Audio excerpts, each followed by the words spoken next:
રાજકોટમાં આકરી ગરમીને પગલે મનપાએ નાગરિકો માટે એડવાઇઝર જાહેર કરી છે।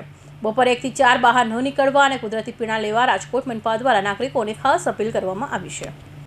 રાજકોટ શહેર અને જિલ્લામાં ગરમીનો પારો સતત વધી રહ્યો છે અને હીટવેવની સ્થિતિ સર્જાઈ છે। આકરી ગરમી સામે નાગરિકોના સ્વાસ્થ્યની સુરક્ષાને ધ્યાને રાખી રાજકોટ મહાનગરપાલિકા એક્શન મોડમાં આવી છે। રાજકોટ મનપા દ્વારા વોટ્સએપ એપના માધ્યમથી શહેરના નાગરિકો માટે ખાસ હેલ્થ એડવાઇઝર જાહેર કરવામાં આવી છે।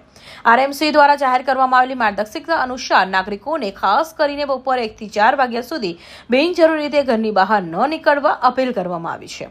આ સમયગાળા દરમિયાન સૂર્યના કિરણો સીધા અને અત્યંત ગરમ હોવાથી હીટ સ્ટ્રોકની જોખમ વધી જાય છે। ખાસ કરી સગર્ભા મહિલાઓ, વૃદ્ધ બાળકો અને બીમાર વ્યક્તિઓ આ સમયે વિશેષ સાવચેતી રાખવી અનિવાર્ય છે। તો બની શકે તો બપોરના પીક અવર્સ દરમિયાન એટલે કે 12 થી 4 ના સમયગાળા દરમિયાન બિનજરૂરી ચીજે બહાર જવાનું ટાળવું જોઈએ। ખાસ કરીને સગર્ભા ધાત્રી બહેનો ઉપરાંત ખાસ કરીને વયોવૃદ્ધ લોકો, સિનિયર સિટીઝન અને જે ઉંમરના નાના બાળકો જે છે અને હાલ વેકેશનની પણ સિઝન ચાલી રહી છે તો એમને ખાસ જે છે તકેદારી રાખવાની છે।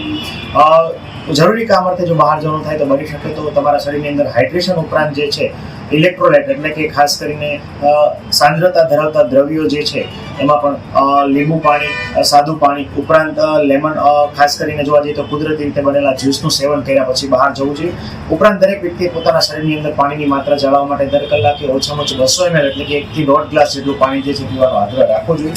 આ ઉપરાંત ખાસ કરીને વ્યક્તિએ અતિશય ઠંડાથી અતિશય ગરમ વાતાવરણમાં અને અતિશય ગરમથી અતિશય ઠંડા વાતાવરણમાં જવા નો આગ્રહ જે છે રાખવો જોઈએ। આ ઉપરાંત અત્યારે વજનમાં હળવા અને આછા રંગના વસ્ત્રો જે છે પરિધાન કરવા જોઈએ।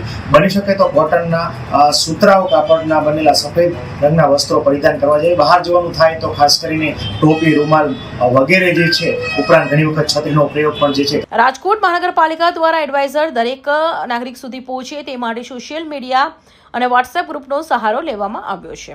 રાજકોટ મનપાએ જણાવ્યું કે જો કોઈ વ્યક્તિને લૂ લાગવાના લક્ષણો જેમ કે ચક્કર આવવા, ઉલટી થવી કે અતિશય તાવ જણાય તો તાત્કાલિક નજીકના આરોગ્ય કેન્દ્રનો સંપર્ક કરવો। કૌશિક પટેલનો report, Hind TV news, Surat.